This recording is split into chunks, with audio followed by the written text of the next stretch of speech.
Okay, guys, it is the battle of bold, bound or bold, bound. So, what I'm saying, battle of Enzo Moresca. I like not alike in tactics, but alike in don't say anything. We don't discriminate here.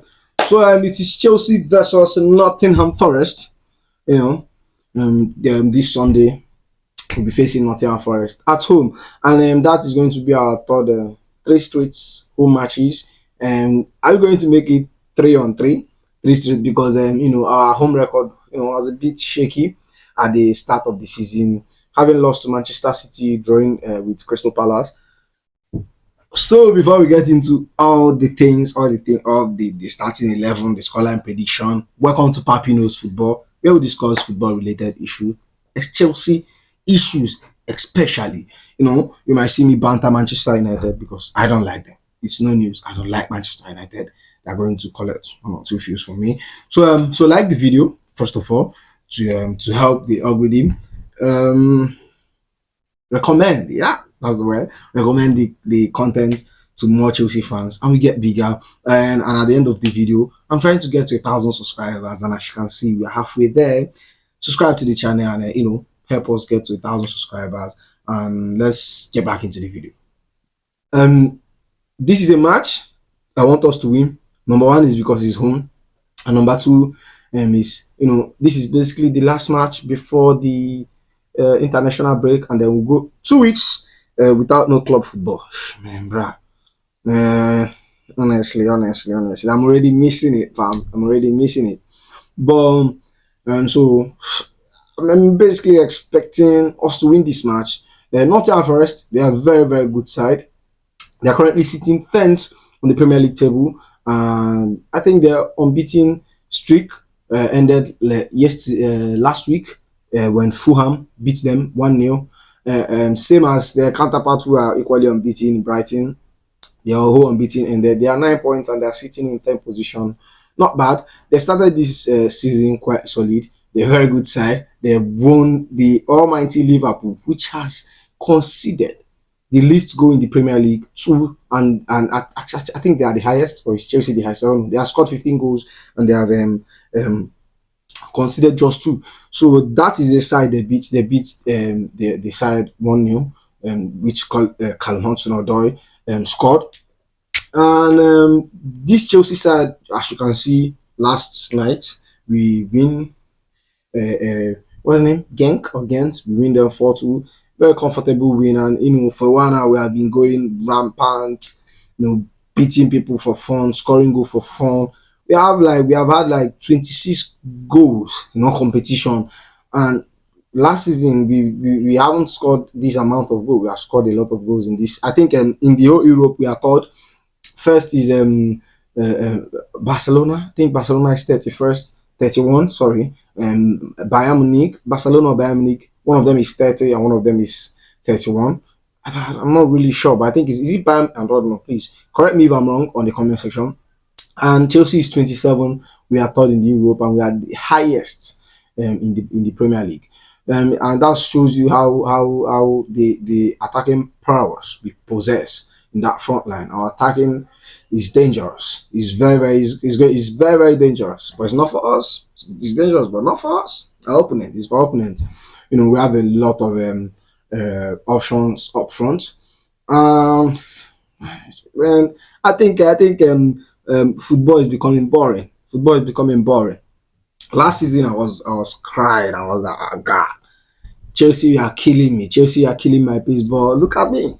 A year later, I was they were laughing at me. Manchester, especially Manchester United fans, because I have a lot of Manchester United friends, and they were laughing at me. But how far? We laugh now. So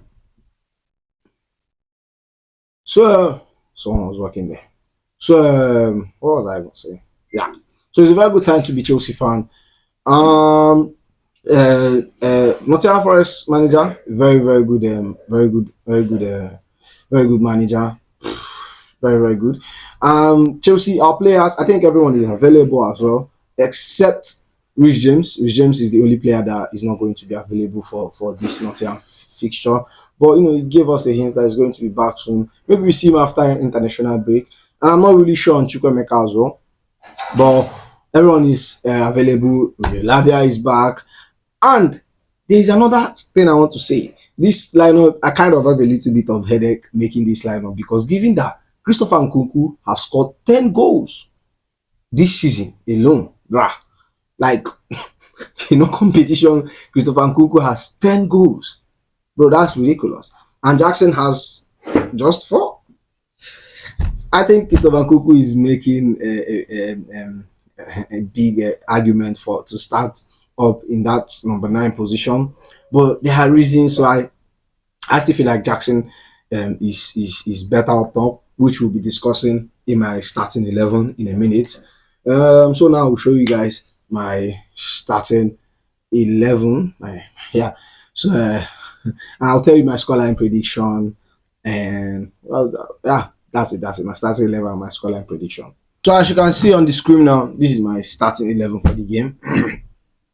There's few changes, not really a lot.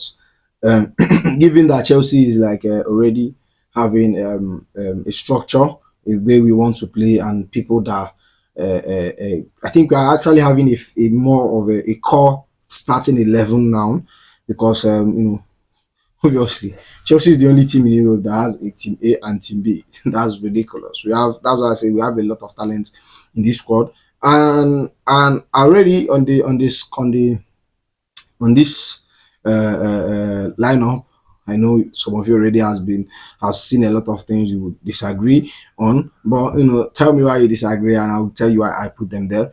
This is like my predicted 11. First of all, let me get it out there. This is like my predicted 11. If if this was to be my preferred 11, I think there are some individuals who won't be here, but we'll get to that in a minute. So we're starting from Robert Sanchez, who is obviously not my preferred 11. He's more of a predicted 11. And I think he should be given a chance. Overall, I think he should be given a chance. Given that he cost us the 2 goals last week against Brighton, and thank God that our side is a very we scored from 4 up now. It cost us 2 goals, given that hospital pass which he gave at the back, which Enzo Maresca came out and defended him and said it started from it started from Malo Gusto. So I think he should he's basically the number one. Enzo Maresca said he's going to be his number 1 goalkeeper at the moment, and I don't know what you see in him. Genuinely, I don't know what he see in Robert Sanchez, but I don't really feel him that much. If he does well, obviously I will applaud him, but I'm not really, like I said, I'm not really confident. If he gives me a 10 games where like he goes and he didn't fuck shit up, I think that might give me I might be confident in him. But for now, it is what it is. So my backline, which is Levi Colwill and Wesley Fofana. Obviously, Levi Colwill, I love him, and I think he's one of the best centre back we have at the club. Wesley Fofana, who has been a little bit shaky.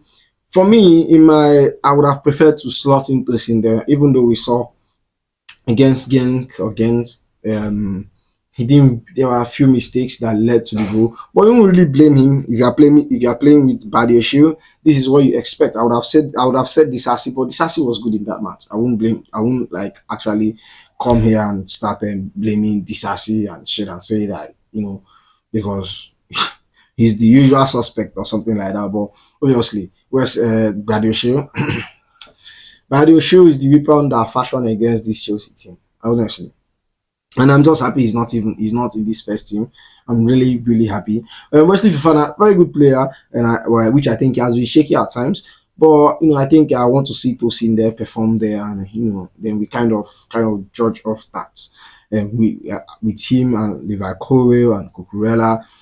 Tosin has been good whenever he starts. Whenever he has started, we have seen him, but he has been good. But I don't know why the coach is not starting him. My right wing, obviously, no other option.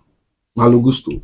I imagine we had James back, would have seen James. But even if we had James back, he won't be starting the game. You have been coming in, having a 30, 20 minutes cameo, he easing him in slowly more of and the left hand side is the man, Marco Correa. Bro, this is one of the most important player we have at the club, honestly. A lot of people don't know the importance of Cucurella and what he gives and what he gives to this team. You get me? He might not be good with crosses or like the normal left back and shit, but he's a very, very good player. He's a very, very, very good player. And my two pivot, and this is where I have a change. I would love to see Romeo Lavia, who has been back. He hasn't started a game since he was out. I would love to see him come back in the first starting 11. I would love to see Enzo sat on the bench. Not because he hasn't been good, but I just want to see what a Romeo Lavia and Moses Casado pivot would look like. Like I've said, I've been clamoring for a midfield of the both midfielders, which I think is going to offer us more. Maybe I'm just thinking, but I think Enzo has been good. Maybe we see Enzo starts. It won't be bad either. And on the right hand side is a man that a lot of Chelsea fans has been bashing on. Obviously, I was on Chelsea Tribe Africa, Chelsea Tribe, yeah, Chelsea Tribe Africa. There was this live calling show they did. So a lot of people were calling in and saying that Noni Madueke was bad and this and that. And obviously, I've seen a lot of Chelsea post match interviews and a lot of people complain of Noni Madueke. I think Noni Madueke is good, obviously, and I don't think Pedro Neto. I think he has put up a very good performance. A lot of people say they want to see him start, but I think Noni Madueke still starts. Uh, um, Pedro Neto, he's been good. He's really, really good. He scored back to back against Barrow and against Genk. But I want to see Nani Madueke start there. But let's just see what happens.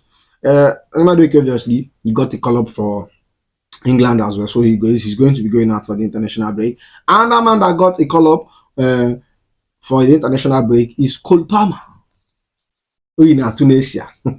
So Kopama, yeah, as our number 10, obviously, very good player. I don't really need to say much about him. Very, very good player, you know. So and the other side is Jordan Sancho. I think it's becoming boring. We just kind of predict everything. Jordan Sancho, who has been so good. 3 assists, more assists than the whole Manchester United team combined this season in the Prem. Respect, respect, respect, respect. That means 3 for him, 2 for the whole Manchester United squad. I just give some Mourinho vibe here. So Nicholas Jackson as the left hand side, very good player. I want to see him with an assist. Maybe Kopama scores again, definitely. And on the front line, a lot of people have always want someone like Nkunku to start, but obviously I love to see Nicholas Jackson is a player that gives is something different. Like if you watch that Ghent game, I'm sorry, it's not like Nkunku is a very good player, very very good player. But if you watch that Ghent game, Nkunku was almost invisible in that game till like he scored. He was not in that game, and that is one thing I like about Nicholas Jackson. Tell me a game you have watched and Nicholas Jackson is invisible. It's not possible. You can only say yes, he missed chances, yes, but he got turn up. You will see him. He's going to disturb the back line. He's going to make attempts. You're going to see him in positions where he can score. Definitely, you can never silence Jackson. I've never seen even Van Dijk. You might stop him from scoring, but like you can't silence him. Yeah, like he's always like involved in the playing, but Nkunku kind of disappeared, and that is something different that Jackson offers to the team. Him as himself is a threat, and if with his link up plays and his hold up plays, it kind of gives players like Madueke, Kopama, and Jordan Sancho to like run in behind, and stuff like that. So I'm not really that tactical guy, but I know you understand what I'm saying. So that's why I would be putting him there. Obviously, he has a very good record in the Premier League. 5 goal contributions so far, so good. 5 goal contributions this season, very very solid. Better than Isaac currently. He has more goals than Isaac. He has more goals than Hoyland and Zexi combined. He has more goals than Mugongo and assists than Harvard. So put respect on my boy named Jackson. Obviously, I reckon he scores a goal. this week. We saw him last week against Brighton. He was fuming that he didn't score when he was being taken off from Kunku to come in.